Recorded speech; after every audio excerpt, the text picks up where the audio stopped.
Nadszedł czas zmiany, przejścia do prawdziwego działania wszechświata. I nadszedł czas, aby zrozumieć, że używamy stanu materii, by osiągnąć poziom zrozumienia duszy człowieka.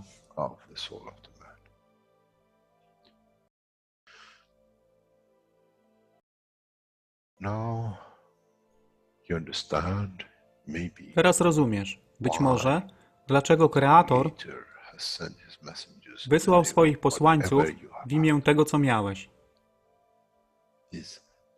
To oni przynoszą uszy, aby można było ich użyć, gdy nadejdzie czas Mesjasza. Mogę nauczyć duszę i przesłanie. Nie by się przeciwstawiać, ale poprzez ich zrozumienie przez tych, którzy stali się Mesjaszami, aby dawać ze swoich dusz, aby ich elewować. Zadanie stało się łatwe. Szkoła jest tutaj i uczniowie są tutaj w oddaniu. Wtedy nie będzie żadnej walki między tym, co nazywają muzułmanami, a chrześcijanami. Baranek i lew będą jeść i spać w tym samym gnieździe.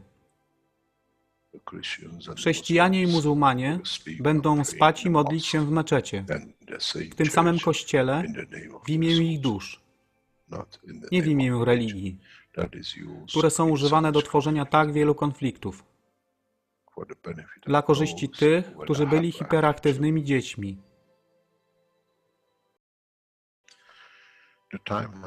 Nadszedł czas, czas zmian jest tutaj. I jak powiedziałem, moje życzenie jest moim rozkazem. Jeśli pragniesz ujrzeć pokój, droga pokoju jest wyłożona bardzo wyraźnie. To dusza świadomości zbiorowej. Poprzez dawanie stworzy tą pozycję zmiany. Nic innego. W duszy człowieka nie ma długopisu. Jestem pewien, że po wejściu do społeczności uniwersalnej nigdy nie zobaczysz niczego zapisanego, ale równowagę pól duszy egzystencji.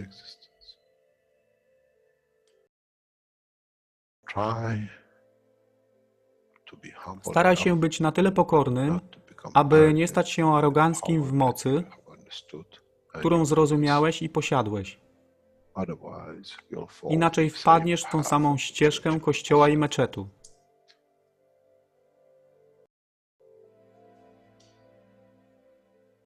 To jest to, co obiecaliśmy i to właśnie dostarczyliśmy.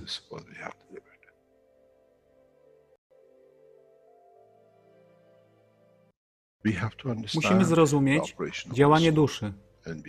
I musimy zrozumieć, że dusza człowieka jest gwiazdą w kosmosie wszechświata. Jeśli porównamy duszę człowieka i tak wielu nas, 7 miliardów w jednym zbiorze,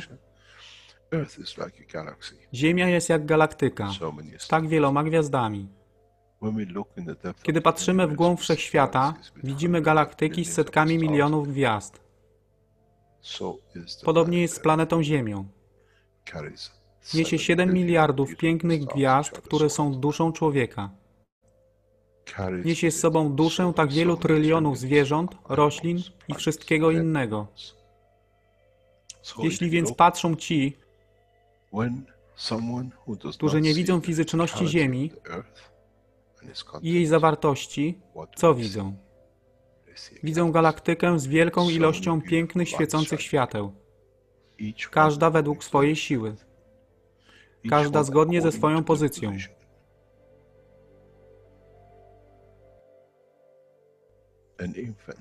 Niemowlę ma piękną duszę, podobnie jak staruszek. Dla tych niefizycznych, którzy nie widzą fizycznego wymiaru tej planety, ale widzą siłę pola, jesteśmy gromadami gwiazd. Ludzka rasa, każda pojedyncza dusza, nikt z daleka nie widzi. To jest dusza rybaka, to jest dusza kosmologa, to jest dusza prezydenta. Wszystkie świecą bez względu na fizyczność. To jest magia. Oto co nowa nauka musi przynieść człowiekowi. Kiedy patrzymy przez naszą duszę, widzimy tylko gwiazdy w innych duszach. I to jest przełom, to jest zrozumienie. Na tym właśnie polegają te wszystkie nauki. Dojście do dojrzałości następnego poziomu, aby zrozumieć daleki kosmos. Wszechświat jest ostrygą dla tych dusz, które służą.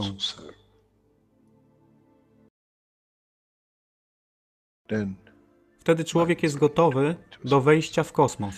Wtedy człowiek jest gotowy, aby stać się częścią uniwersalnej społeczności, która została obiecana. Nigdy nie obiecywałem wam nieba. Zawsze obiecywałem wam elewację człowieka, aby przyłączył się do rodziny. A teraz macie klucz. To wy musicie otworzyć drzwi, aby zrozumieć, że mogę elewować duszę tych ludzi lub milionów innych dusz, że fizyczne życie na tej planecie zmieni się. Wtedy jestem godny bycia częścią społeczności uniwersalnej, by być, aby służyć, aby się rozwijać, by być tam, aby być częścią, że w cyklu życia wszechświata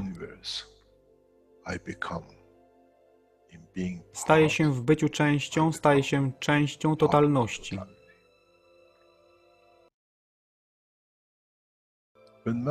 Kiedy człowiek osiągnie ten punkt, pojawi się nowy wymiar w sile duszy człowieka, który jest poza wyobrażeniem zrozumienia życia fizycznego. To jest brama do otwarcia nowego życia w nowym wymiarze, co jest poza wyobrażeniem tego, co mogliście nazwać nowym początkiem, nowym cyklem, gdzie ten cykl niesie ze sobą źródło stworzenia życia we wszechświecie i unikosie.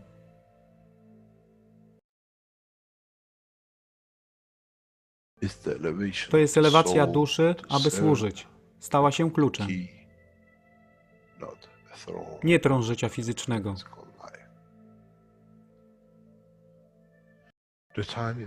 Czas jest odpowiedni, nadszedł czas, aby człowiek przeszedł przez ten proces.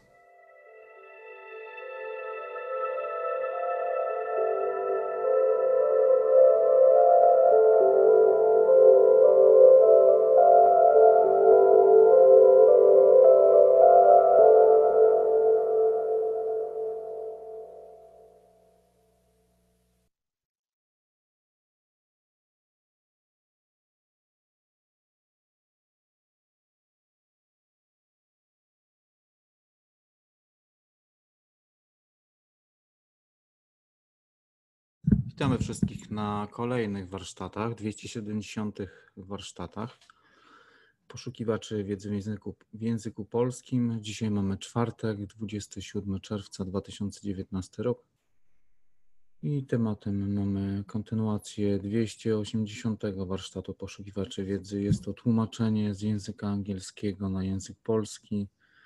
I czas, który mamy przetłumaczony, to jest od godziny 42 minut do 2 godzin 15 minut. Później mamy prezentację Jima z artykułu z czasopisma naukowego Fundacji. I później mamy tłumaczenie od 2 godzin 46 minut do 3 godzin 34 minut. Tak więc zapraszam do wysłuchania i po wysłuchaniu podzieleniu się swoim zrozumieniem lub zadaniu jakiegoś pytania. Pytania, na które chciałby uzyskać jakąś odpowiedź. Być może wspólnie jakoś na nie odpowiemy. Tak więc zapraszam.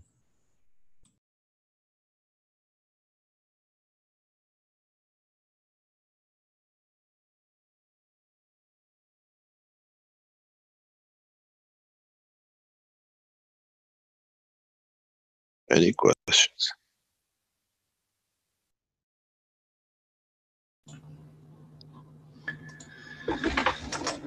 Thank you, Mr. Keshe. And once again, I'll remind the attendees, you can put your virtual hand up so we can recognize you. And I see your panelist, Krasmir, has his hand up here. So go ahead, Krasmir, with your question. Thank you, Rick. Hello, Mr. Keshe. Hello, everyone. I'm just trying to understand something that you explained in the beginning of the workshop, that you said there are two sides of the technology, one being the universal and the other one being the matter one. And you compare the matter one with the copper and zinc that we use, and the energy one, compare it to the hydrogen and deuterium. So would that mean that now the direction of the technology would be towards the interaction between the hydrogen, deuterium, tritium with the other gases that we've been familiar with? We always promoted and we always explained in that direction.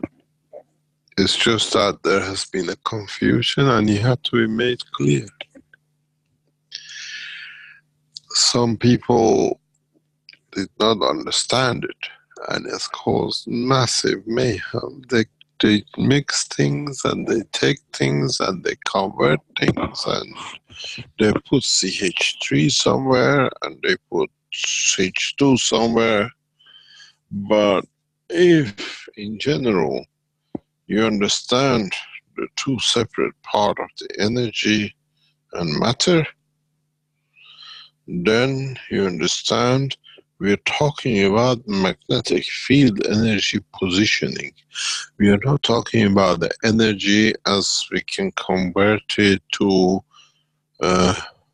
usable energy, that we can electrocute something or rectify something.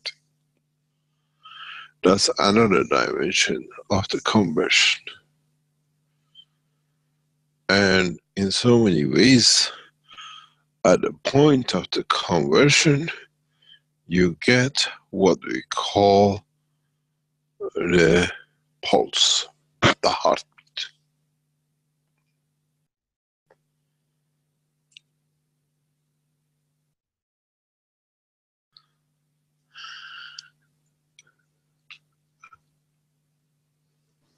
Thank you. Thank you very much.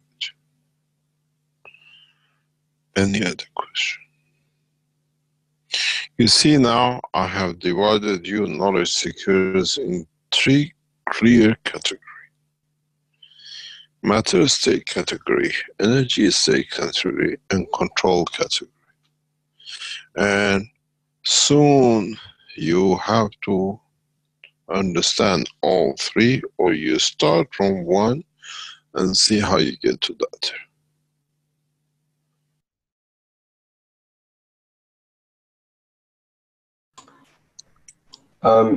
Okay, Mr. Keshe, there's a question in the Q&A. Maybe we can sort of combine it, because we also ran into this in the plasma reactor group, and it's a common thing, this idea of there's kind of a duality, like you've shown and just explained, between the matter level states and the plasma level states, let's say.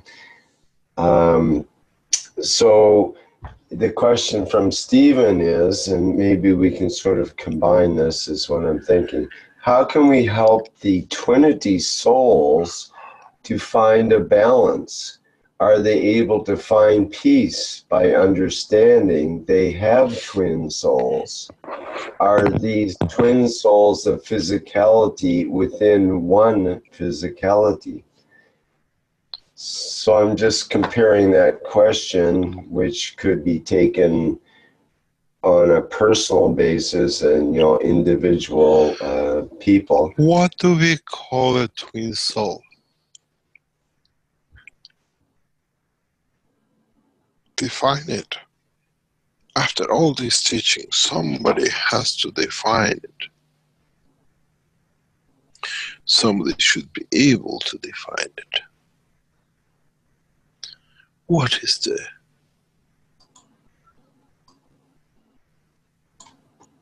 twin soul? What we call a twin soul, be it the soul of another being, be it the soul of a stone, whatever, is that an entity, a plasma condition, which gives me everything I need, that I do not need to look somewhere else, or most of my needs, and I give to it what it needs, or most of its needs. Then, when you can get and receive everything, you do not need to go shopping, do you? And that's what is the definition of twin soul. It means when you're a twin soul, it means I receive all the pleasures, all what I need from that soul. And then it comes that how truthful are we with the others which we live in the dimension of physicality.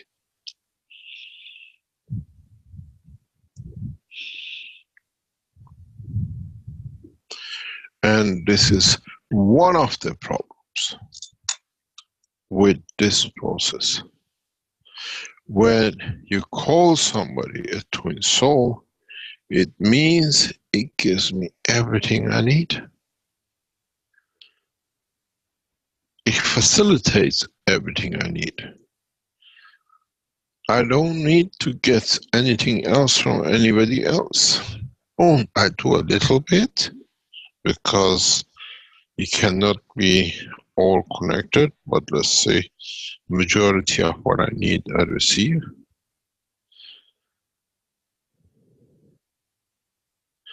And then it reaches a point that something in the structure can change, because we are not all the same. And then literally, slowly, the twin souls fields become strings and detached and separated, and gradually go to another one, and then we have access to many souls.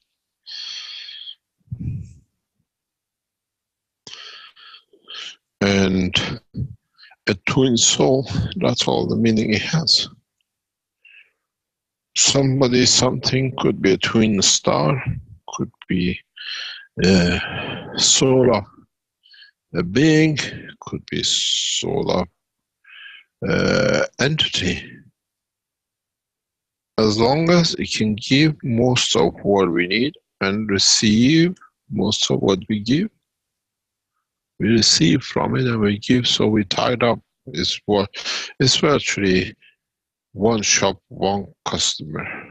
Whatever you need, I have, and whatever I want to sell, you take. And a few other customers, because they're out there, but your main customer. And that's what we call a twin soul.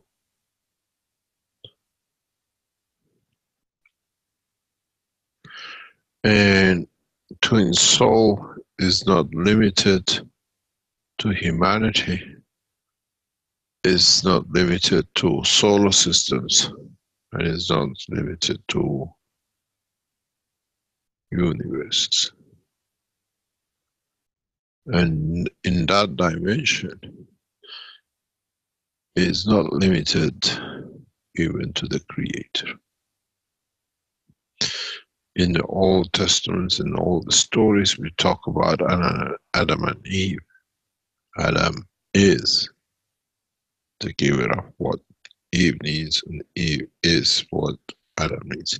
But overall, they are part of another totality, or within the totality of the existence, what they have created, they have to be part.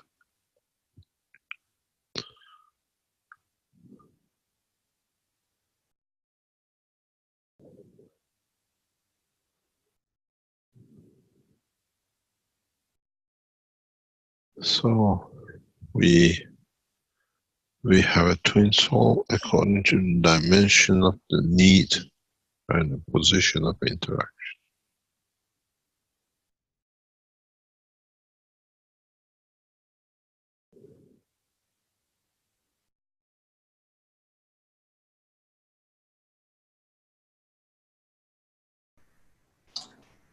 Okay, thank you. There's a question from Joel. You had mentioned earlier that it's time for us to deliver. So Joel says, "Good morning, Mr. Keshe. When you say that we must deliver, do you mean that you allow us to facilitate meetings or conferences to disseminate the technology?" Of course, that's your obligation.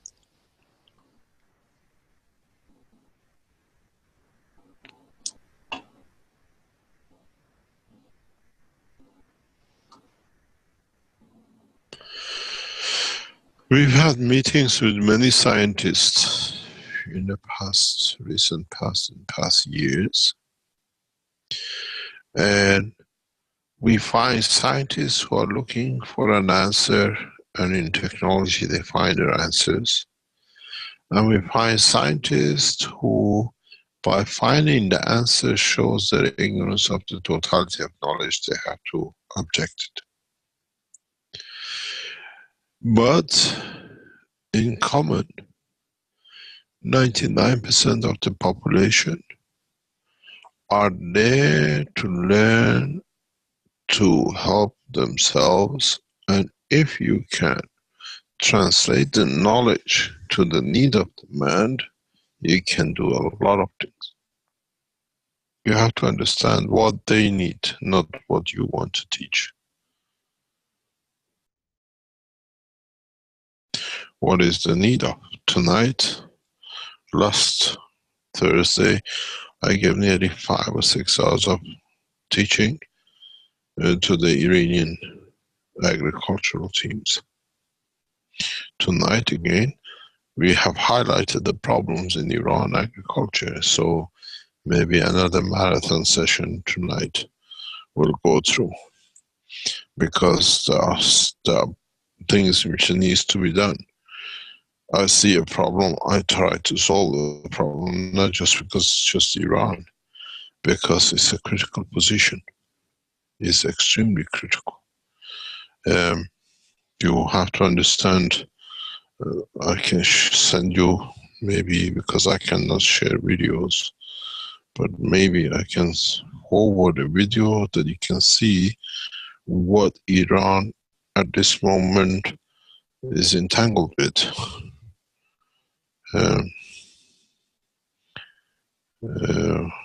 If I can get my hands on it, I can transfer it to Rick, because Rick can share it. In Iran, we have a drastic agricultural situations. Okay, let me do it a different way. If you can play it, Rick, I have to send it to you. When you see this, it's the obligation of every man to find a way to solve this. And we're trying to solve many problems like this at the moment with different parts and different.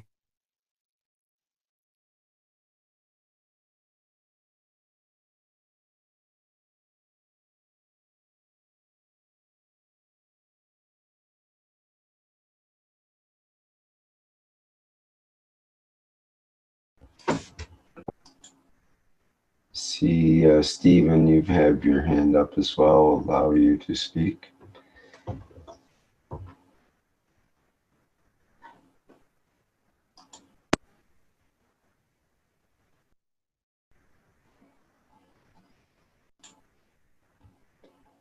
Hello, can you hear me?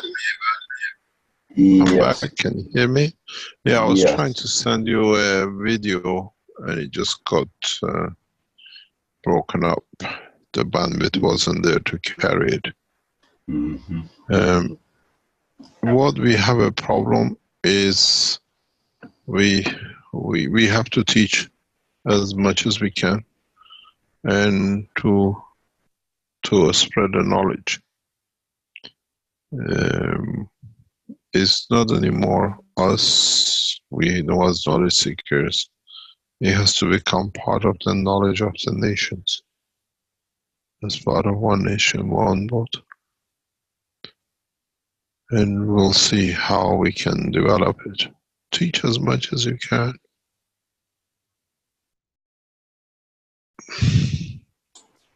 Keshe? Yes, I can hear your very weak voice.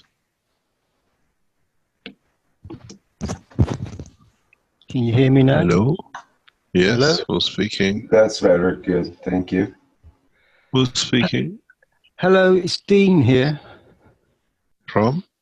I wrote a little something actually. I was going to say hello.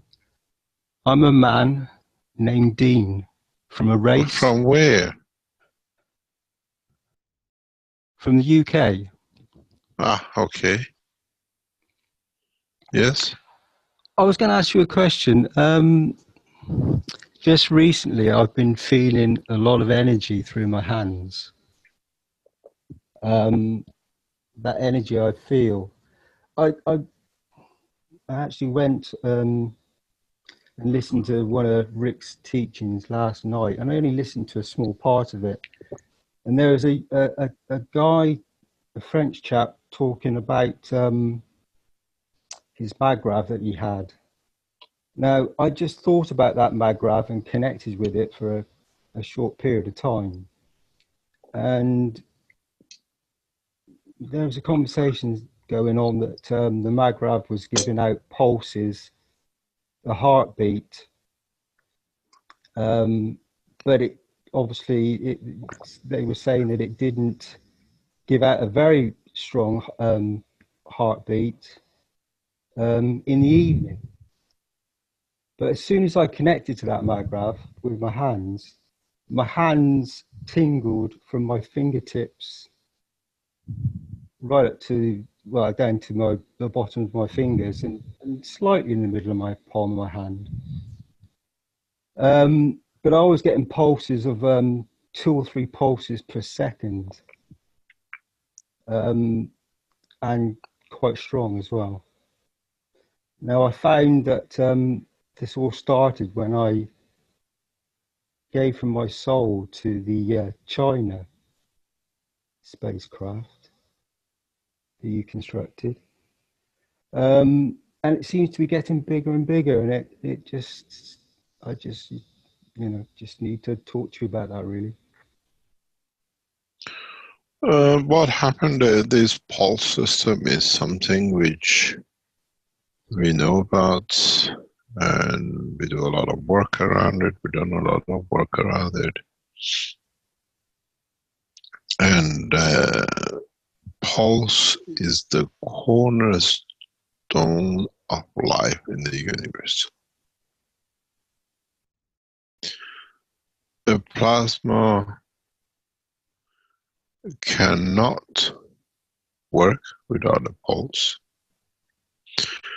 And a pulse is created at the point of the balance between the magnetic and gravitational field point of strength.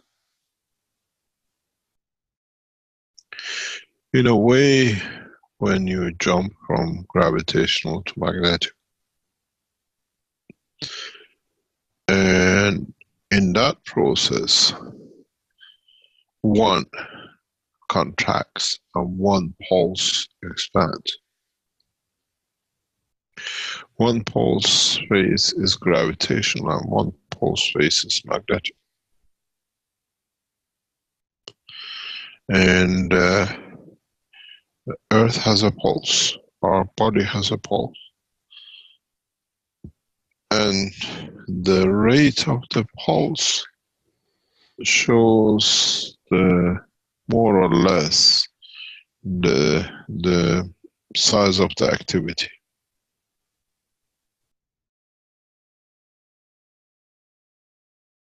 And in so many ways, it's a balance between the soul of the physicality and the soul of the, what you call, soul of the man, where each one has his own pulses.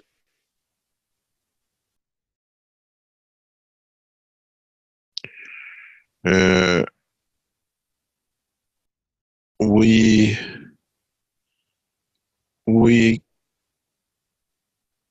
developed this technology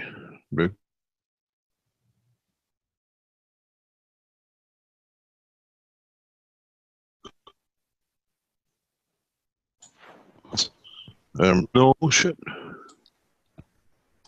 Without a pulse, there is no plasma. Mr. Keshe, we lost part of a sentence there. You said we developed Without a technology. pulse, we developed a technology to create pulses. Pulse is a cornerstone of life in plasma.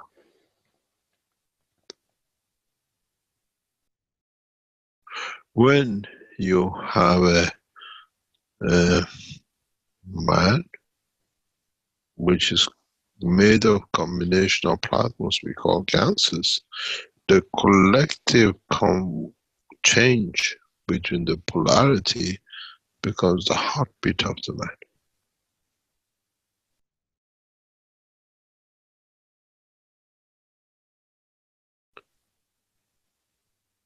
And you can look at the pulse two ways. One is to release plasma because when he reverses, it squeezes the fields to radiate, or when he reverses, it sucks in. A pulse in reality is like a pump. You suck it, you let it go, you suck. And every time you suck in, you need to let it go, otherwise you cannot suck in because you're already full.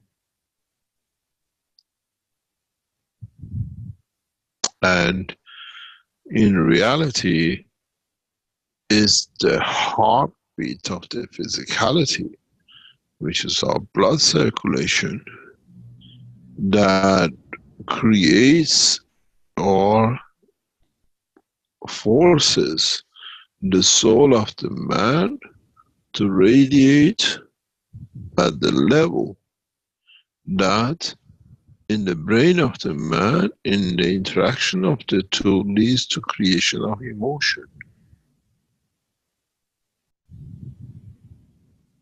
One triggers, and in response to the trigger, it creates a new condition. If you understood before, as we explained, the blood vessels around the brain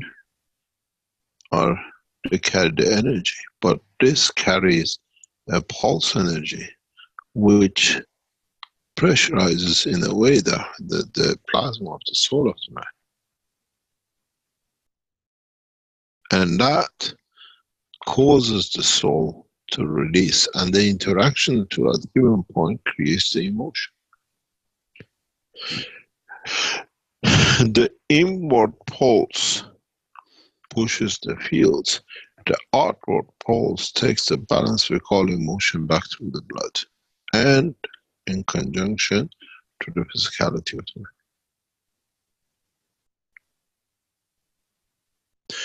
This is something which I was explaining.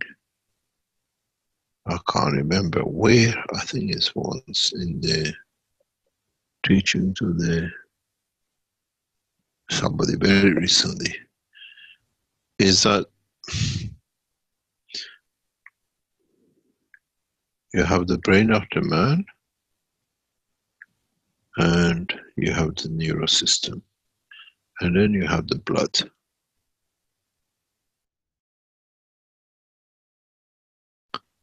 I have to do it in different colors, then you understand.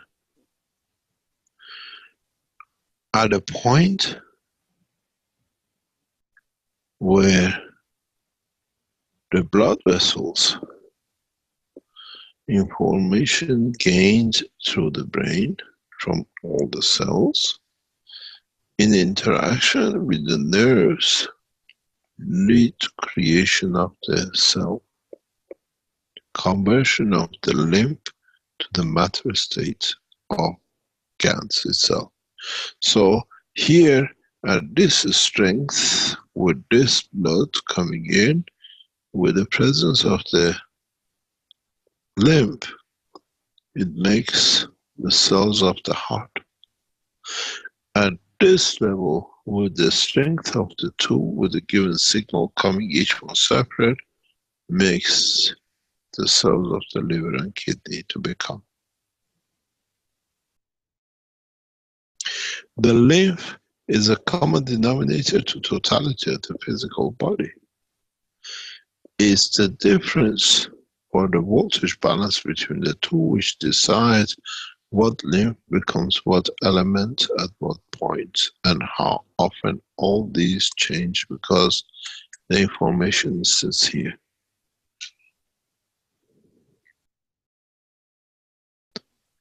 If mankind didn't have the lymph, would have no dimension of physicality to make. So we eat and we make everything into lymph. We transfer energy through the stomach. And then it's there. It's like a flour. You want to make a cake out of it, here I make cake from it. Depending on what temperature and what ingredient I put in. The information from the soul comes through the neural system. The information from the soul of physicality comes through the blood, and voila, you have that cell. You can take the kidney out because there's a blood cells in that position which has brought it in. The kidney, you can create a condition to develop and will be there.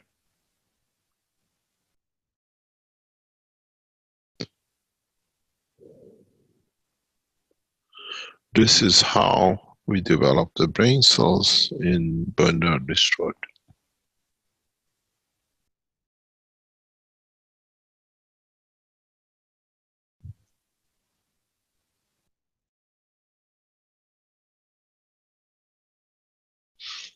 Then we tune into the heartbeat and the soul beat, and the heartbeat and the soul beat at a given point of strength lead to creation of certain strength cells. That's why when we get old, we don't produce stronger cells.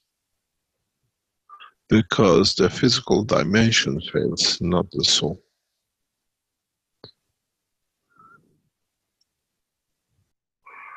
If you look at the blood circulation of the man, you have one which brings what they call the red blood cells or fresh blood, and one is the one used blood. But you ask the physicians, how did they jump from one to the other?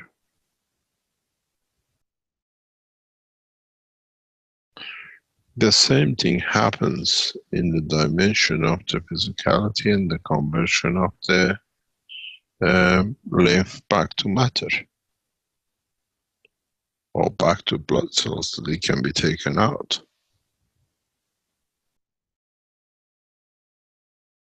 It is very, very interesting if mankind understands how its physical body works. If you look the process of the limbs, the neural system, and the blood system, the blood circulation, and you understand this, what I just explained, then you understand how simple energies convert the matter to what it is, if it's coming in to be added or is taken out by a different one.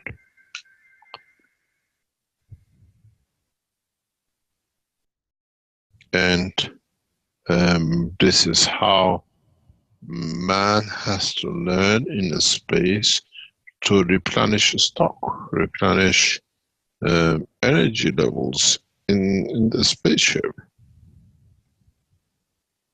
The body of the man, the working of the body of the man, now that we understand, if you understood and you can repeat it, because the whole universe works the same, then you understand how suddenly out of nowhere stars are created and suddenly out of nowhere stars disappear or become part of. We call it, whatever you call it, that they change. But in fact, that's what it is.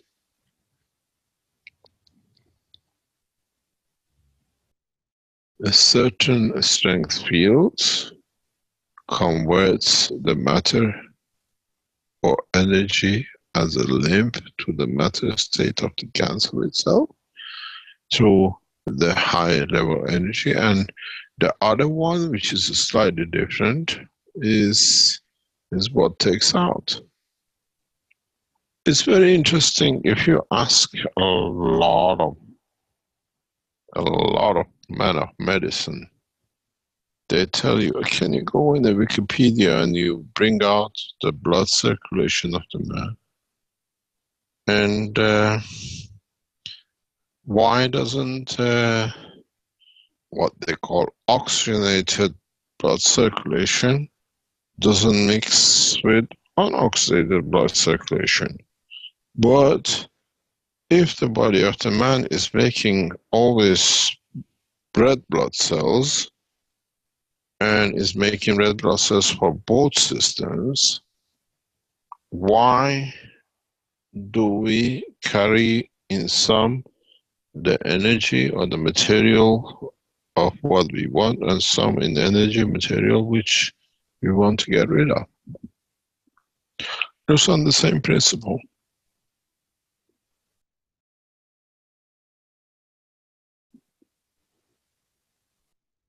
And if you understand this process of the working of the body of the man, it'll be very, very easy for you to make gravitational systems. And very easy to make magnetical systems.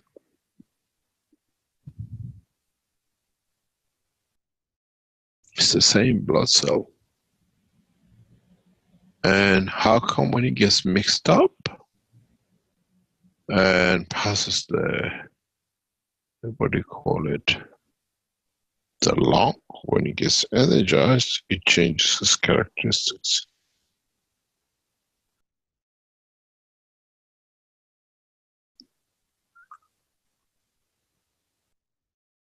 There are a lot of things that scientists have not managed to explain. They just tell us it's there.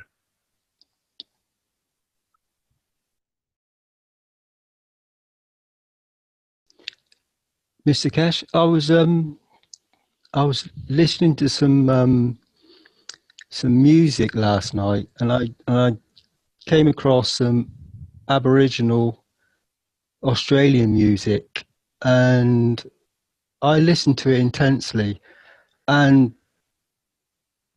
the not pulse, but my hands were just glowing.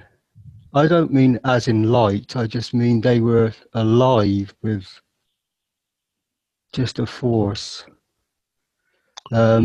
And it was a deep connection.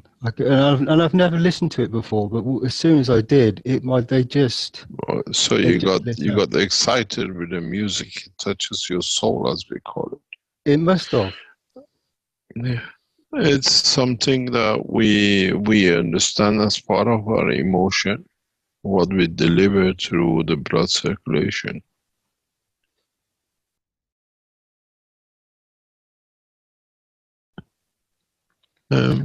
I don't actually have a Magrav at home. I mean, I've done various different, built various different things along the way. I say built, constructed, you know, out of copper and things, and some ganses and stuff like that. But I don't actually have a maggrav, and yet as soon as I see a maggrav and I can think about it, I can tend to connect to it.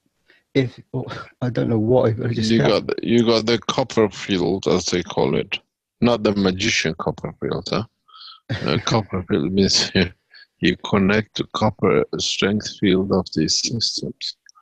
We have to learn. We are all unique in so many ways, and we are not all the same. Thank you very much. Rick, can we go to John in Australia if he is ready for his teaching today, his section? Sure. To Jim, if we can go to Jim, please. Yes. Jim, are you there? Yes, Rick. Hi. Hi, Mr. Keshe. Hi, we have kept you awake enough? No, it's with all the just daylight. Early evening. It's only 7:30. Yeah. As we're ready, all our plant material had settled to the bottom, and as there was there's no smell from it, either not sunk to the bottom. I'm sure you can tell us whether this belongs on the scrap heap or we try again, Mr. Keshe. Thank you.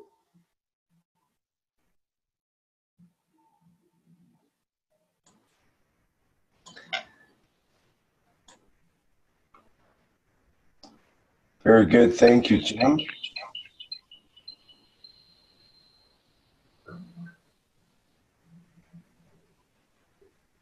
Are you there, Mr. Keshe? Yes, I'm listening. I took some pictures of this. It's very nice. It is, can you hear me? Yes, we can.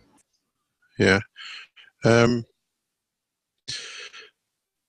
We expect a lot of things, why and how things change is because we changed the field areas outside.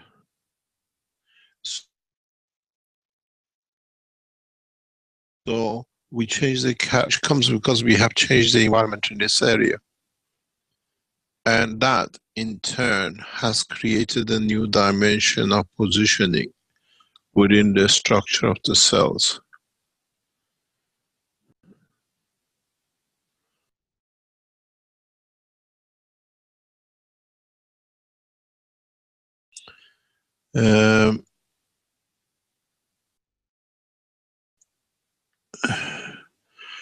There's a picture which I took while Jim was going through it. If there's anybody else asking any questions, please go ahead. Do you have any other questions with you?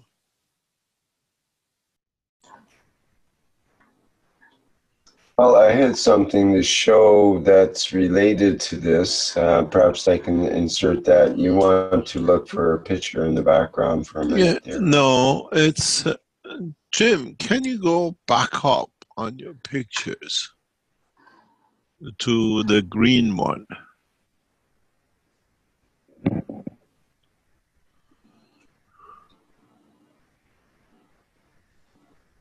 Go back up to the green. More. A little bit more.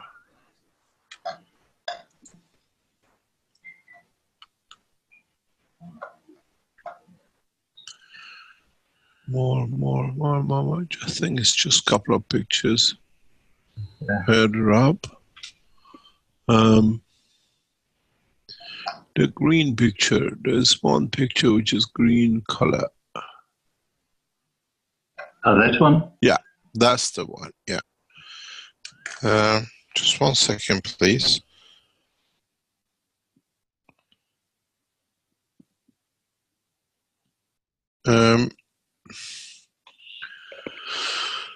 If you look at the structure here, what we call a honeycomb, And if you look at this structure, it's all the way through the same. If you look at the structure of the skin of the man, is the same. If you look at the structure of the kidney, is the same. And what these shapes mean, and when you introduce ganses outside, you change the dimension of these shapes. Means you change the dimension, the size of the magnetic gravitational fields in these. Where we see the body, the structure, the physical structure, is where the magnetic gravitational field has changed to the matter state.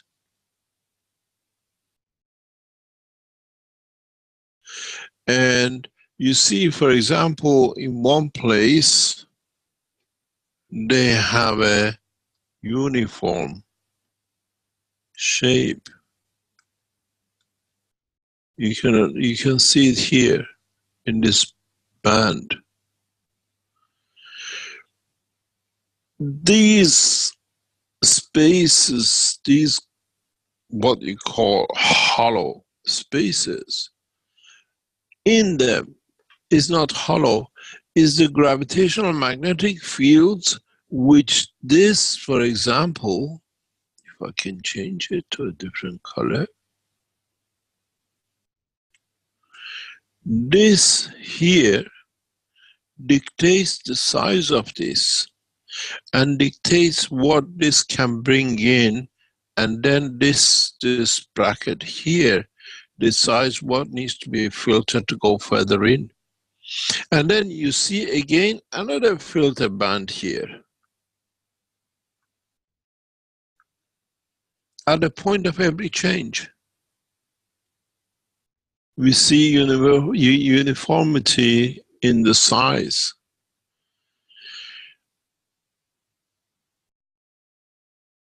We look at the structure as honeycomb, but in fact the empty space is where the plasma sits.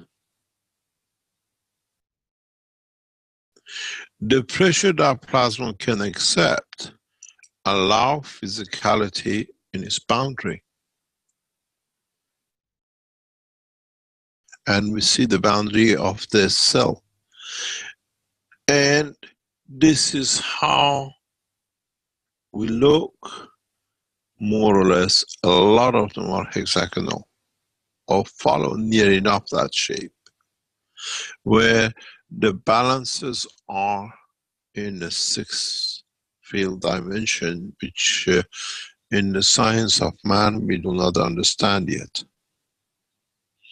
Because we are looking at a cross section. There is another half to this on the other side which has been cut. So this is like those magnets which we put together on the floor, the ring magnets. This is exactly the same thing. But because it's hexagonal, it creates different conditions. This is in one of my lectures, private lectures years ago. I explained this, that if mankind, if us, ever produce hexagonal magnets, like the way it happens in the universe, as now we learn the ring magnets, we will see a new dimension in the science of man.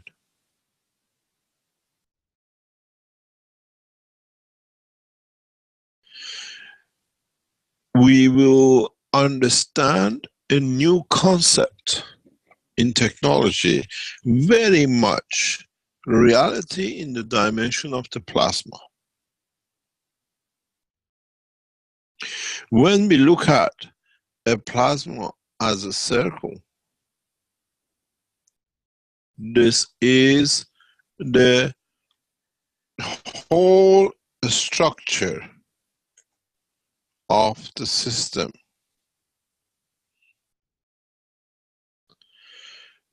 As a ring.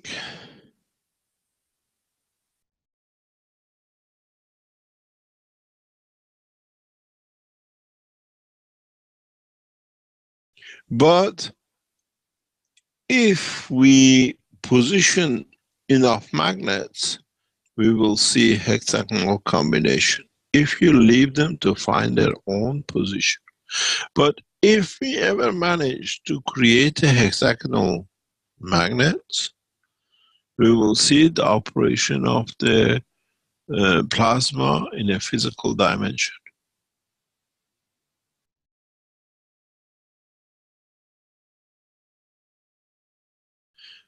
And teaching of science, conversion from plasma to fields to matter, as I call. You have a plasma, you have a field, and then you have the matter state. Then we will understand this. Then we become more in a dimension of reality, and we can see how cells perform, and in a way, if we ever manage to make a hexagonal 3-dimension magnets, then we will see a different field difference, and collectively then we can understand how the body of the man works, how the body of the live entities work. And this is if you take a cross section of every living entity, you observe this condition. And depending how compact they are and how they are closer to the center, the shape becomes more regular, more what you call homogeneous in size, and they usually become homogeneous at the point of change. And when you introduce plasmatic magnetic field, then the whole ball game changes. And it's fantastic to see this, because you take any cross section of any tissue, you will see this. So we always look at the boundary of this, but in fact we have to look at the plasma inside it. The field strength inside it, which creates that push, creates that boundary, and that field at the point of interaction with other field, at the point of balance, they create a matter state. So if you look at it this way, I try to clean up my mess a little bit, that you can see better.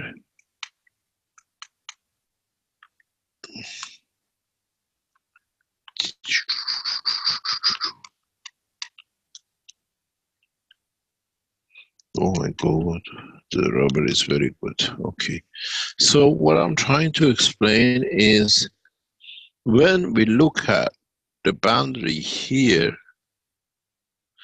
is when the gravitational magnetic field from center of this and center of this have come to reduce from field to matter state, have created that.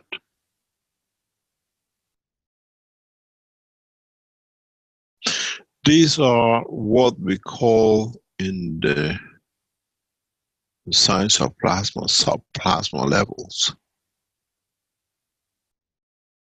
This is all made of these space gaps. Just don't create as a say. These are all plasma fields which create, and the condition of what they allow to cross them in the space gap. Here you see them next to each other, but there's a space gap. In that space gap, the energy can come to here.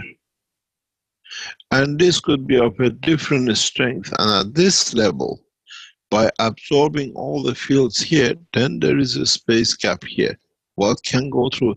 In a scientific language, we call this one frequency. But here is plasmatic frequency, if you call it plasmatic energy, that it can get through. And what is created here in reaction and in condition to this side, it creates the size of the cell. But when you see the size of the cell, this cell has a center of energy. It's there, sits there. It's the soul of it. And what it radiates in balance, in interaction with others, creates the matter state. This is on its own, even this partition has life.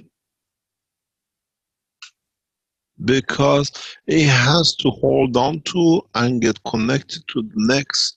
If one day mankind go further in depth and we have machines to do it, you see this is a living thing. This here follows the same structure of field.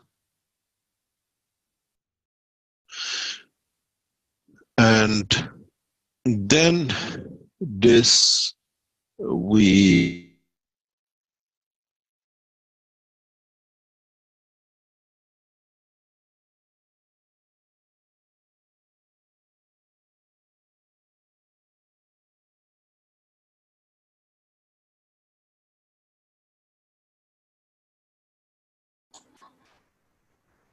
We've lost your audio, Mr. Keshe. I see a line that you're making.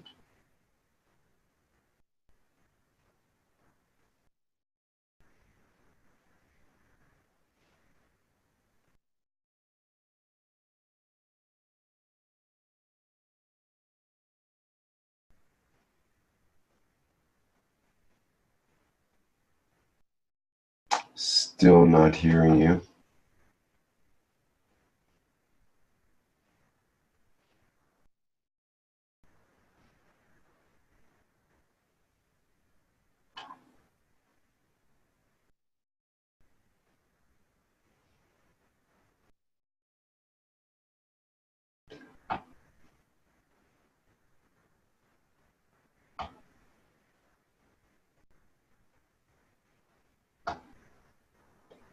Still not able to hear Mr. Keshe.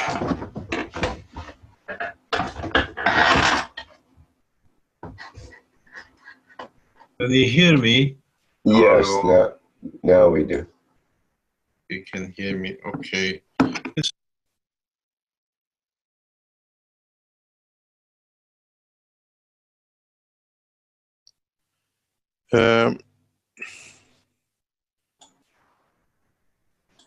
Mr. Keshe, oh, sorry, go ahead. Yeah, it's just that if we look at the structure of the universe, we see the same. If you look at the structure of the planetary system, we see the same.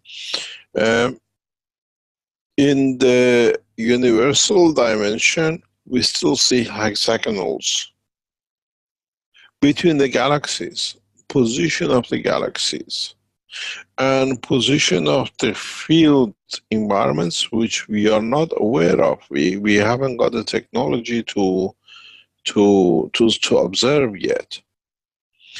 And interesting enough, in time, when we understand this, in certain points in the universe, we can colonize.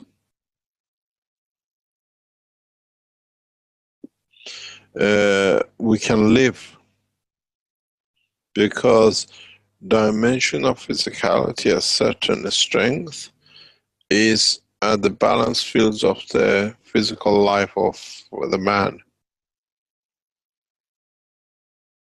And it's very interesting to see this because it's a repetition of the same structure, the same process, and one way or another, life, as we call magnetic field balance, repeats itself because it cannot be any different. Mr. Keshe, I've got an image of the inside of the artery that maybe you could comment on. It's exactly what you've been talking about.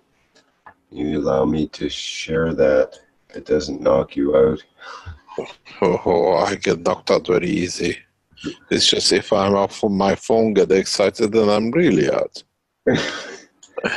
Here, let's try an experiment here. There we go.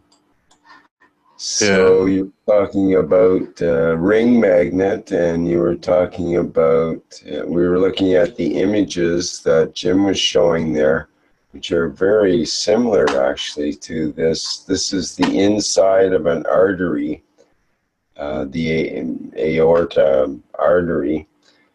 And you can see the different layers and the folding, that kind of, the in-between layer there that seems so important.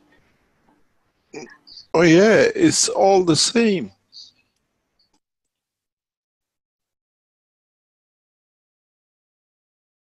Technically, the universe is made the same way.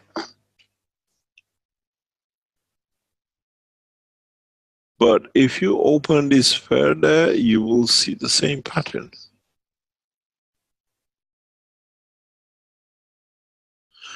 It's a magnetic field space gap, what we call MAGRAB spacing.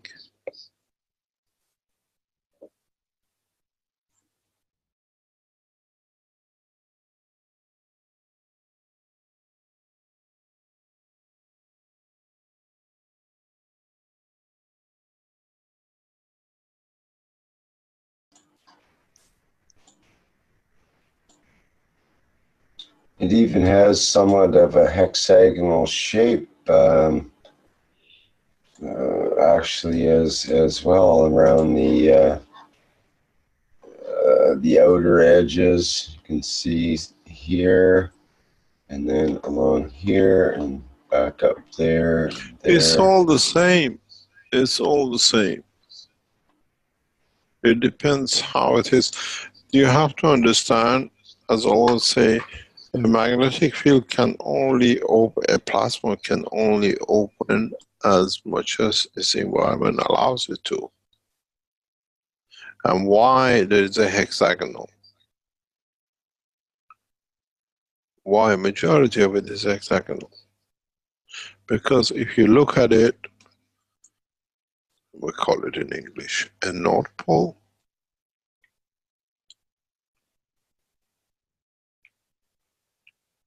You have a North Pole, you have a South Pole.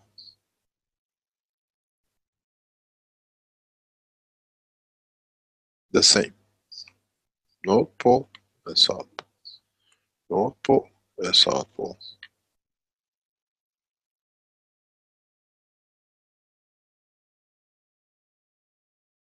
The field balance forces between the three forces a hexagonal shape to be part of the line.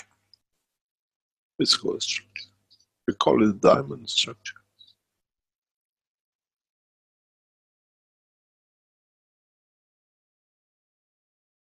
We can force these to be created. We call it in our technology graphene when it comes to carbon. But a graphene you can create from any cell.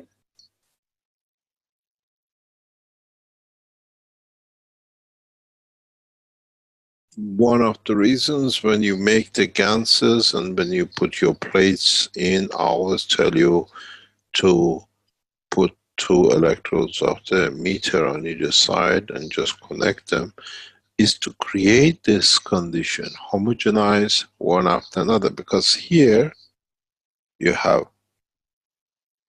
the north of another one, and here another cell has a south of. And when you get north and north together, you create a separation till it can create another dimension to the 6. This is how we connect cells to each other in the life. You don't see this in stones. This is the characteristics of the living entities in the universe.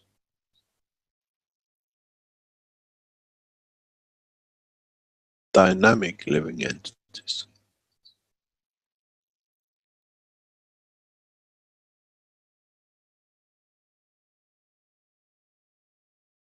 They give and they take. But you have to understand, this is another hexagon connected to the other. This is a two-dimensional.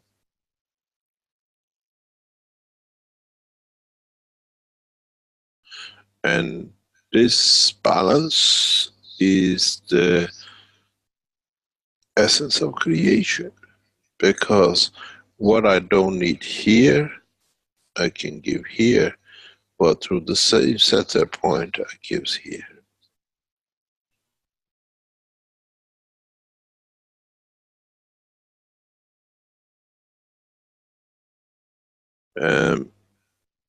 If you look at the structure of the graphene or diamond structure of the plasma, which is on the influence of other field forces, enforces a hexagonal shape.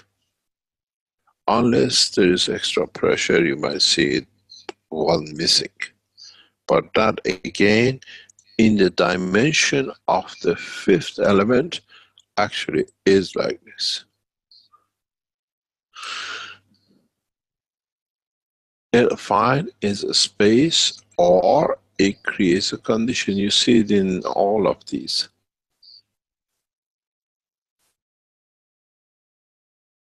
Sometimes you see the 5th one is sort of fuzzy going on. 5th is sort of in between 5 and 6. Because we are looking in one direction. Right. If you look into a 3-dimension, you see different. Mm-hmm. You see this very clearly if you do the nano coating over 60 days. Then you see the space gap. When you make a nano coating nowadays, you just you got a black surface you're happy with. If, as I said, you allow it to grow and you look into the surface, you see this kind of positioning of the what you call nano elements inside, because they're hanging. They're not connected. If you've done a long-term GANS, what they call it, nano coating, you see it very, very clearly.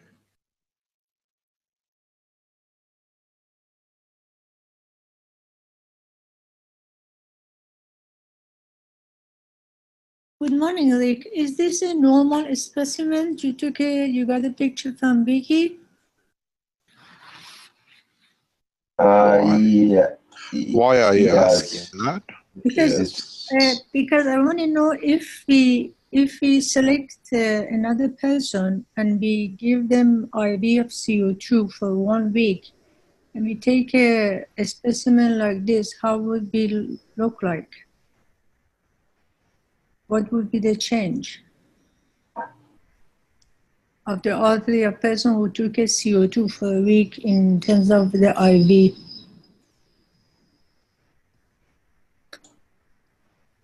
just like the one Jim showed, the one with the plasma, water the seeds, and one without the plasma. So we can check this in the. I think you just talked yourself into an experiment, Azar. I'm just wondering what would you are a doctor, right? And maybe yes. you can get pictures like this, have them done. Of course, it's a little hard to take a cross section of a aorta because they cut it out of the aorta. It's kind of a one-shot deal in a way. You can't do it from week to week really, unless they could take a picture, which would be different.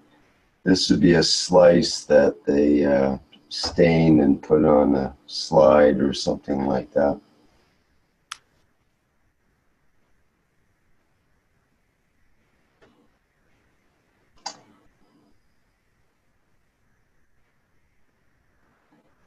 But it's an interesting idea because one of the main issues in mankind for health and longevity is in the arteries, and the narrowing of the arteries is one of the main problems, and it ends up being a little hole just like that tiny center hole that Mr. Keshe made there. That's about how big the arteries get when they have severe case of narrowing of the arteries. I was going to ask Mr. Keshe about that in relation to what we're speaking of here now. What is narrowing of the arteries, or the buildup of that? I assume that middle layer, that insulating or in between layer, it seems. It's the same.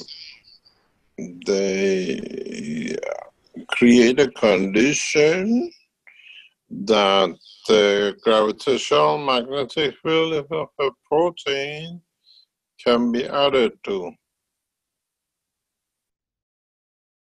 There's just a gravitational magnetic field strength from the heart changes. And so you get sediments, you create new condition, a new cell.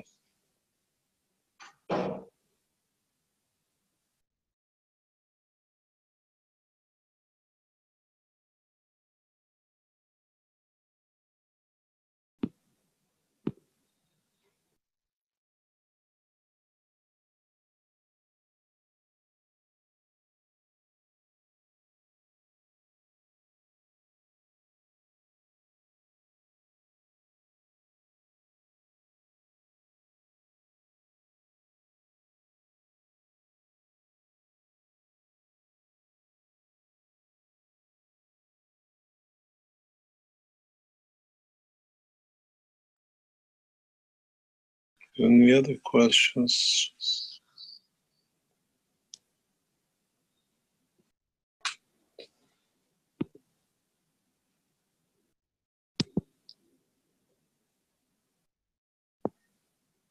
Mr. Keshe, I have one question. Yes. Regarding you have 2 phones open. Do I have 2? No. You do, Mr. Keshe, actually. Right. Oh, I'm the guilty party. You have to mute one of you. On his phone.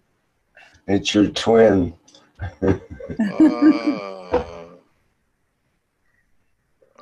Okay, no problem.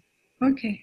Mr. Keshe, the gentleman from UK asked about the energy in the hand.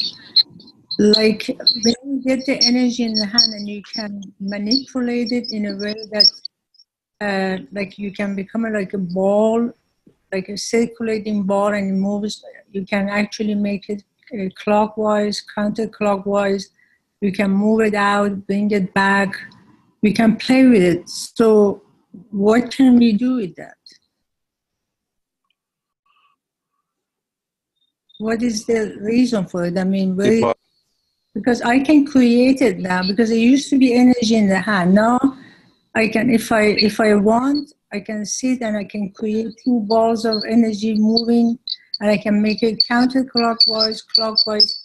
I can send it out, get it back, move it between two, but I cannot send it to other parts of my body, but I can move it between two hands.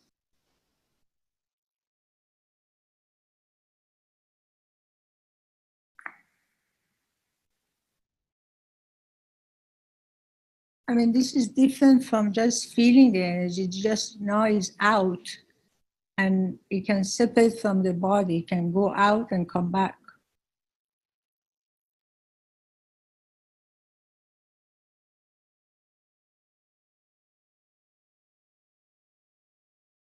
I can send it to a plant and then I can get it back from the plant.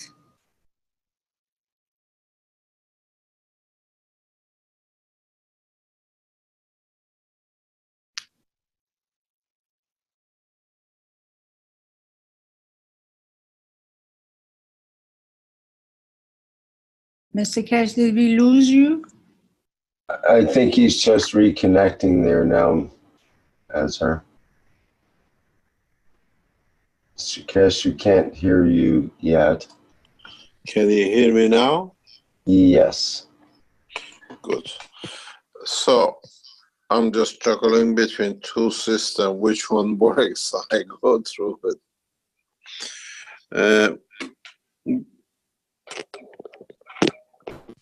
System.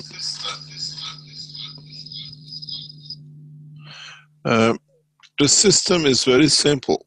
If you can get 6 hands together, or you can make the shape of your hand in a 6-sided form, 3-dimensional, you should be able to see a structure.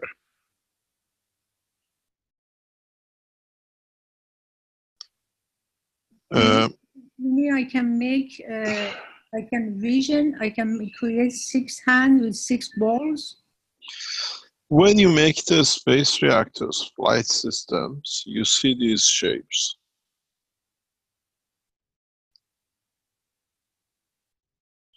A combination of field forces in a star formation leads to creation of a structure copy of this.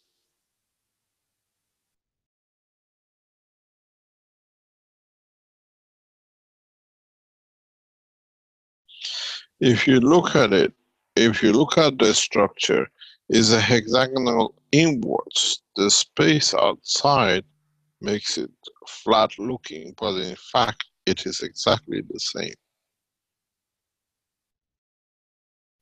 When you make a 3-dimensional, when you make a matter state space system, you create a structure like this on 3 layers.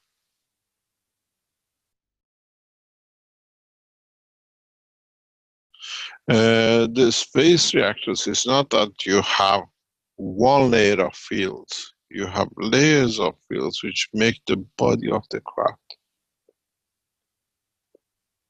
It's the same.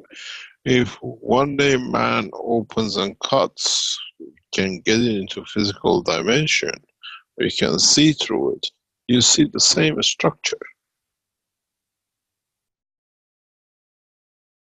But as it's dynamic and so much, you see like the body of the man, it looks like a flat surface.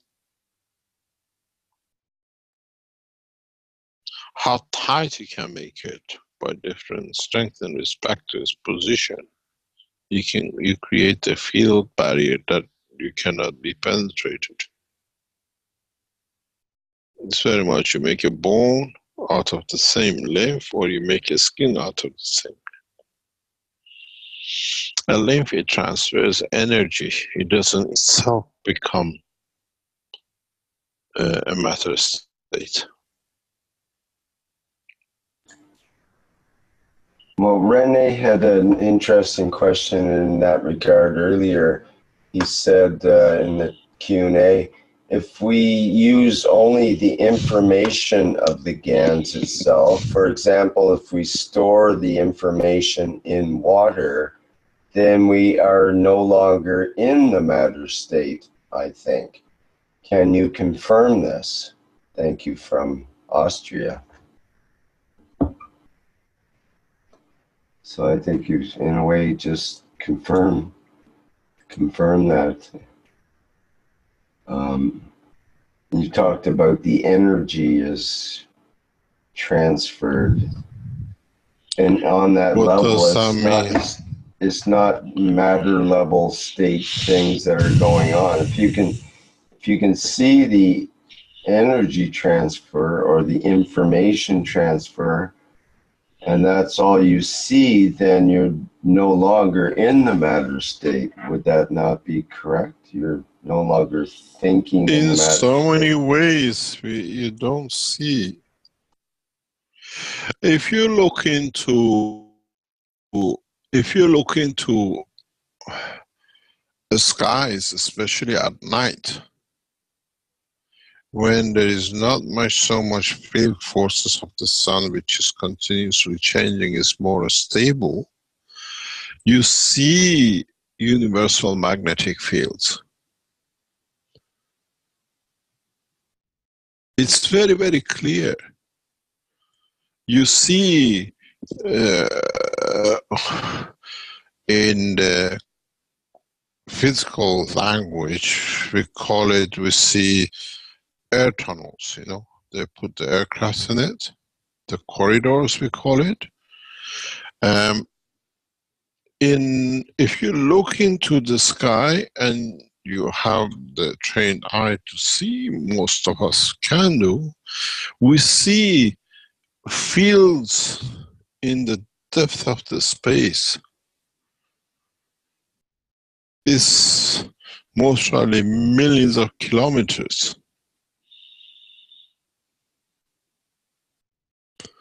And you can see it, you can see transfer of fields across, the motion of fields across, and then where you see the difference in the field strength, then you see the boundary of the fields. Look into the skies in clear nights, you see it, because the light from the galaxies or the stars shows them. The reflection of the light through them, you can see. And at that point of interaction, the change, you see again the whole structure of the field flow.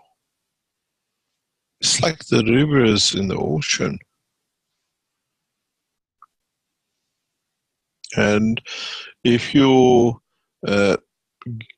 train your eyes to be able to see in depth, you can say more or less what is the star and what not the star.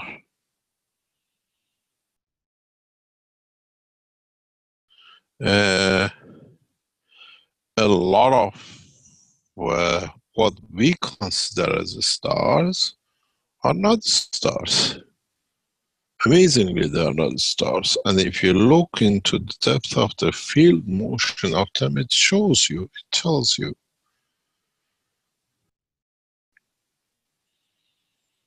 As I said, man has got used to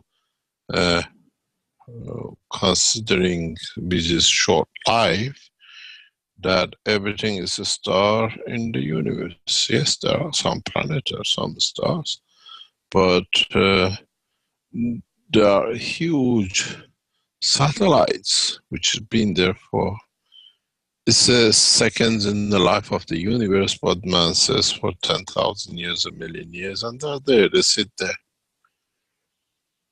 And strange enough, the world of science a system what they're made from, and this is the star, it could be life on it, but they don't see the life in it.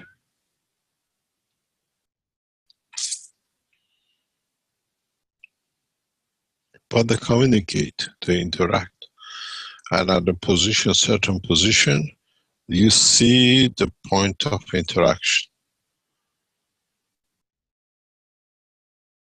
It's like service stations, if you call it in common language.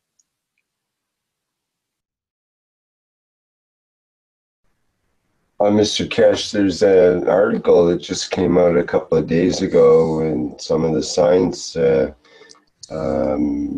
periodicals and so on, saying that for the first time, basically, mankind is starting to be able to detect these magnetic fields in space that are very subtle.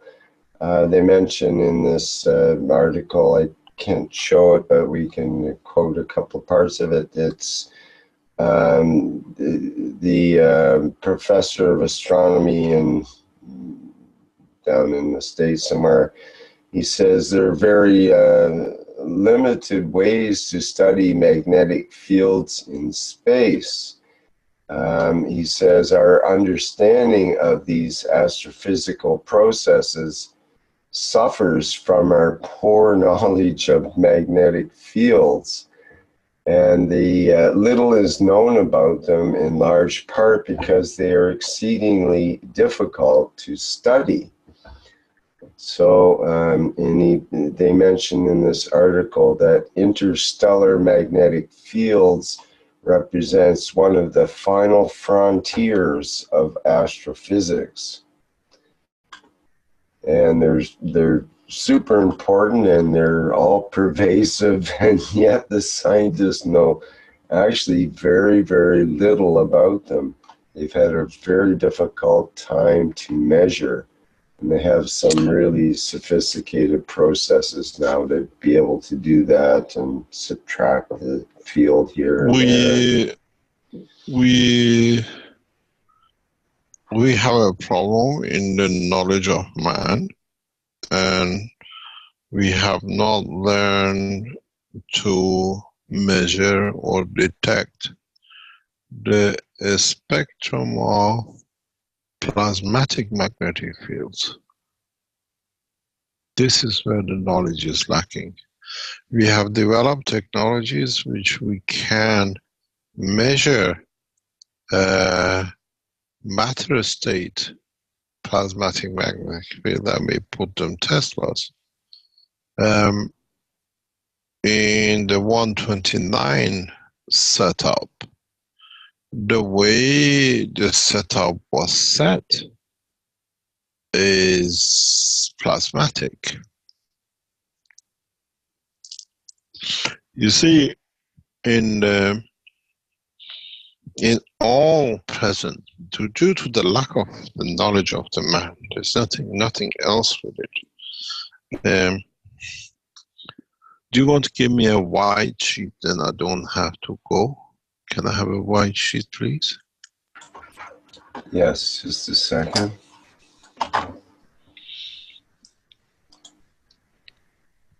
We have the knowledge, but we never understood how to use the knowledge.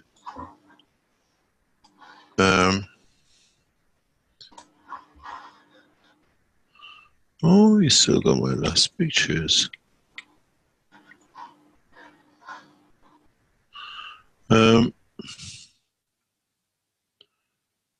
you expand your white sheet, white paper, please? It's very small. Hello? Rick? Yeah, that's as big as it gets there right now for me. Maybe you can expand. Okay, I expanded it. Okay, no problem. No problem.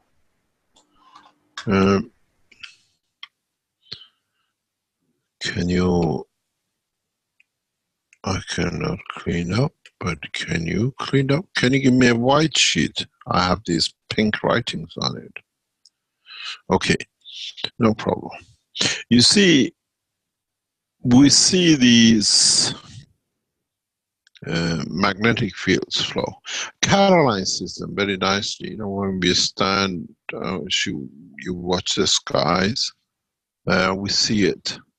She's got a very good eye for these things. This is the fields.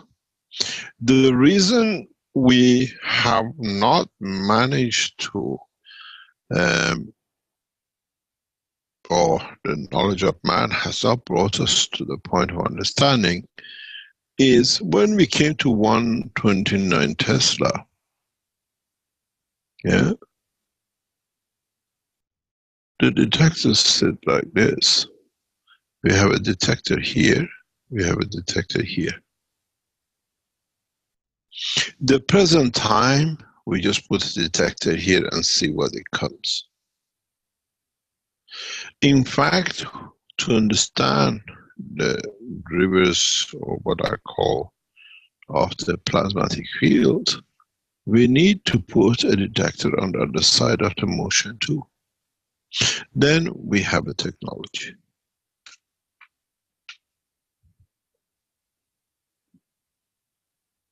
Then we can measure. Then we know which way is giving what measurements.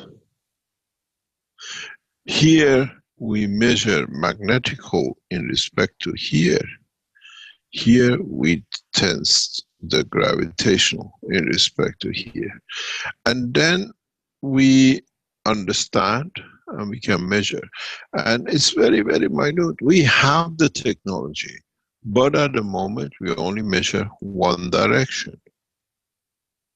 If you make a system sticking like this with a hole here and a hole here and connect them the two together, then we have a plasmatic field system. Because the balance of the two will give us the, what they call, mass ratio of the fields.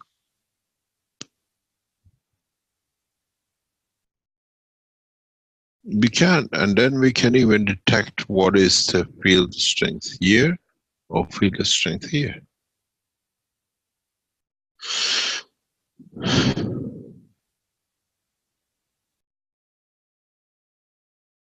And this will explain a lot of things, and we can do everything. We never ever considered magnetic field to be the reverse or return of the gravitational field. If we do that, this is called a plasmatic measurement. We measure the strength of the plasma.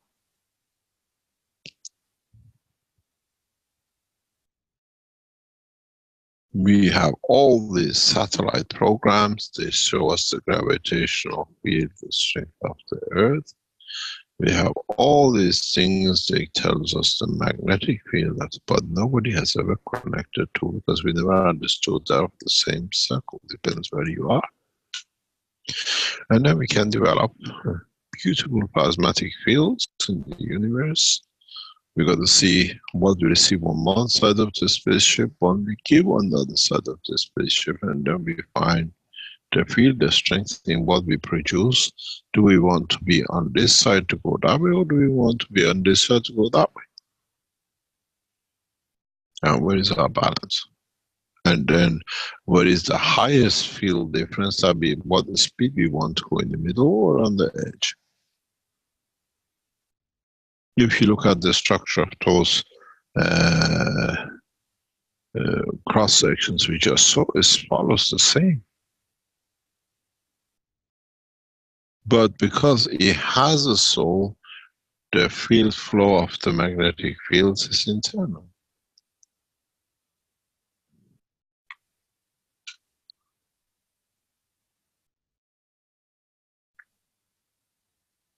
If you look at the body of the man, it's the same. But because of the copper content, the body has a split. And it has connected itself.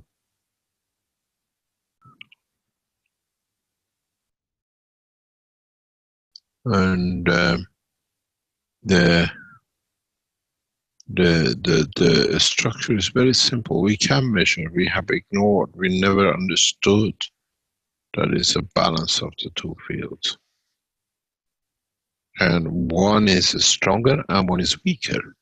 And when we measure using the system we have in the lab, which we measure magnetic field, there are two detectors. There is one for the strong and one is for the weak. And those knowledge seekers who use this system, they know what I'm talking about. Depends where you are, you decide, and the difference, the two readings you get, the difference is your plasma field strength.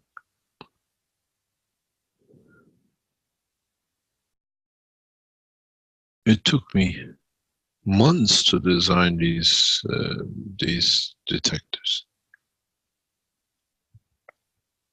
And they work on two different scales. You have to adjust it. When you adjust the two, you get the balance of plasmatic field strength. And then you say, at this point, this is the field strength in this river of ocean of fields.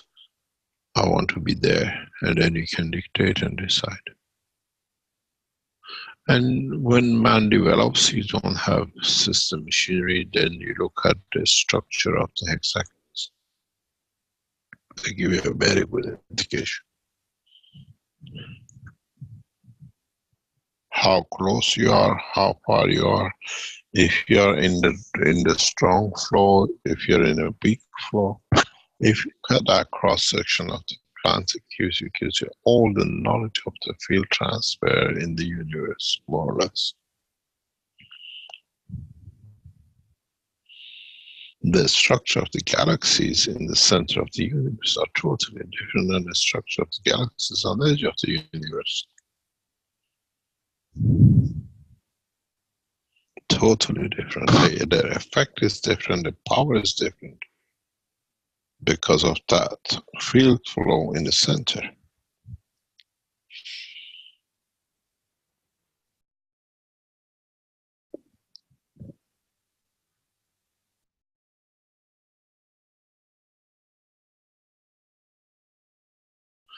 We are nearly reaching 4 hours.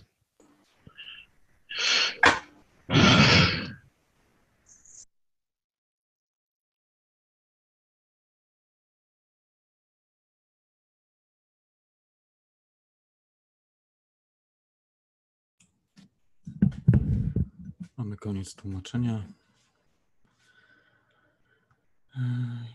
Tak więc zapraszam, jeśli ktoś chce coś dodać do tego, to zapraszam. Jeśli jakieś pytania są, to również.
Nie ma pytań, tak więc na dzisiaj skończymy. To były 270. warsztaty poszukiwaczy wiedzy w języku polskim z czwartku 27 czerwca 2019 roku.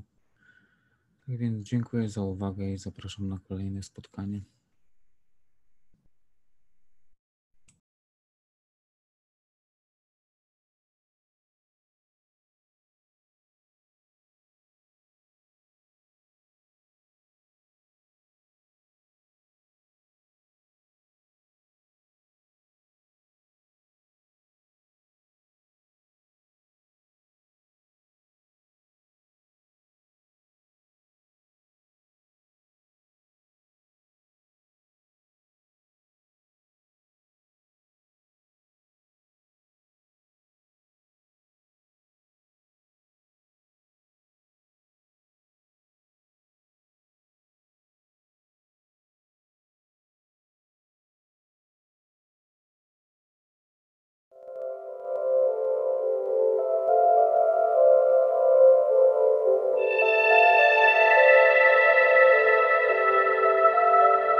Nadszedł czas zmiany, przejścia do prawdziwego działania wszechświata.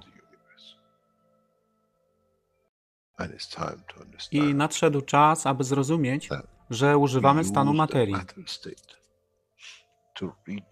by osiągnąć poziom zrozumienia duszy człowieka.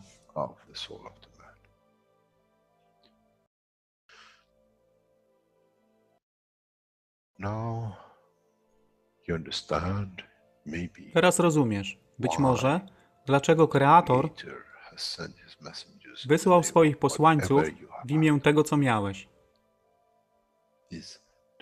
To oni przynoszą uszy, aby można było ich użyć, gdy nadejdzie czas Mesjasza. Mogę nauczyć duszę i przesłanie.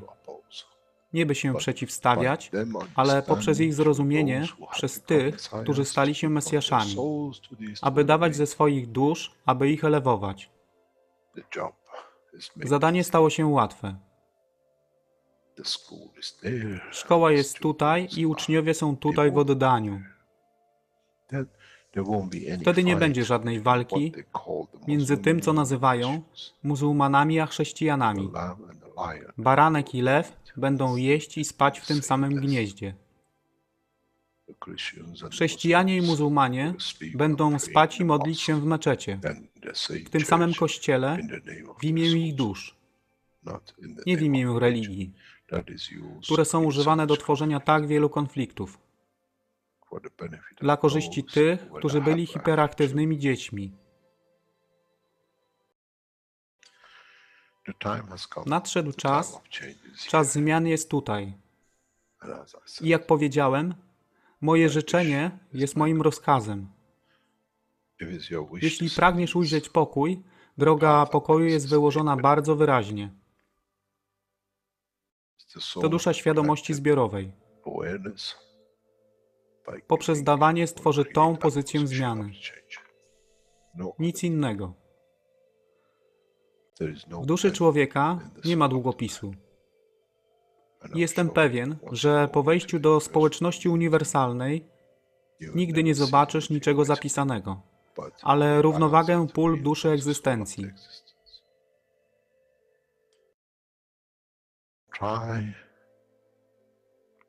Staraj się być na tyle pokornym, aby nie stać się aroganckim w mocy, którą zrozumiałeś i posiadłeś. Inaczej wpadniesz w tą samą ścieżkę kościoła i meczetu.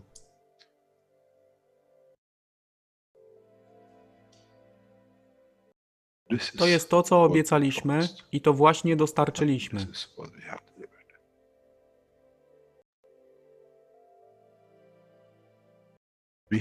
Musimy zrozumieć działanie duszy. I musimy zrozumieć, że dusza człowieka jest gwiazdą w kosmosie wszechświata. Jeśli porównamy duszę człowieka i tak wielu nas, 7 miliardów w jednym zbiorze, Ziemia jest jak galaktyka z tak wieloma gwiazdami.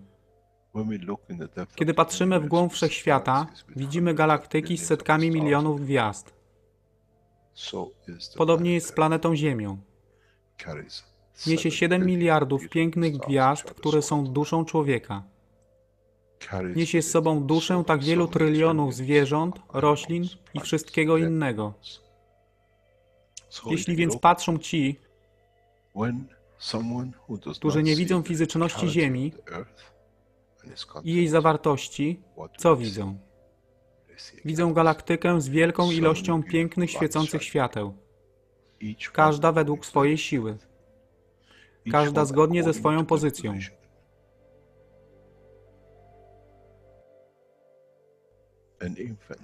Niemowlę ma piękną duszę, podobnie jak staruszek.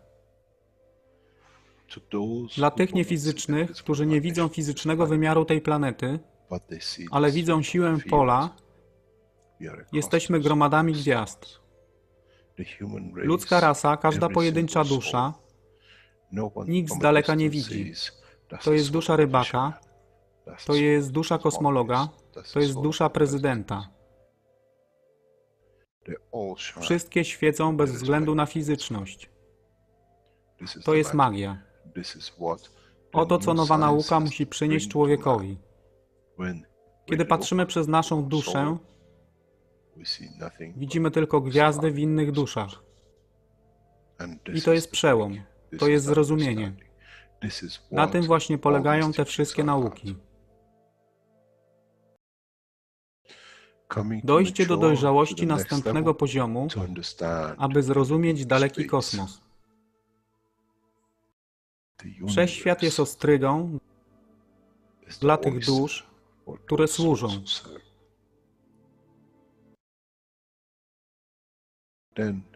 Wtedy człowiek jest gotowy do wejścia w kosmos. Wtedy człowiek jest gotowy, aby stać się częścią uniwersalnej społeczności, która została obiecana. Nigdy nie obiecywałem wam nieba. Zawsze obiecywałem wam elewację człowieka, aby przyłączył się do rodziny. A teraz macie klucz. To wy musicie otworzyć drzwi, aby zrozumieć, że mogę elewować duszę tych ludzi lub milionów innych dusz. Że fizyczne życie na tej planecie zmieni się. Wtedy jestem godny bycia częścią społeczności uniwersalnej. By być, aby służyć, aby się rozwijać, by być tam, aby być częścią, że w cyklu życia wszechświata staje się w byciu częścią, staje się częścią totalności.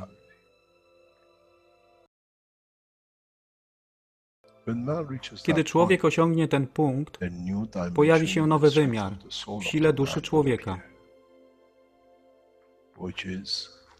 który jest poza wyobrażeniem zrozumienia życia fizycznego.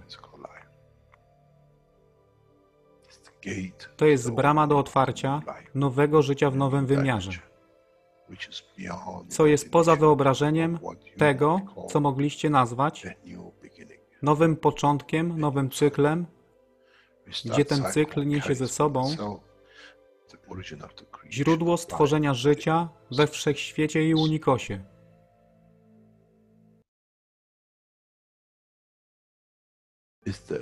To jest elewacja duszy, aby służyć. Stała się kluczem. Nie tron życia fizycznego.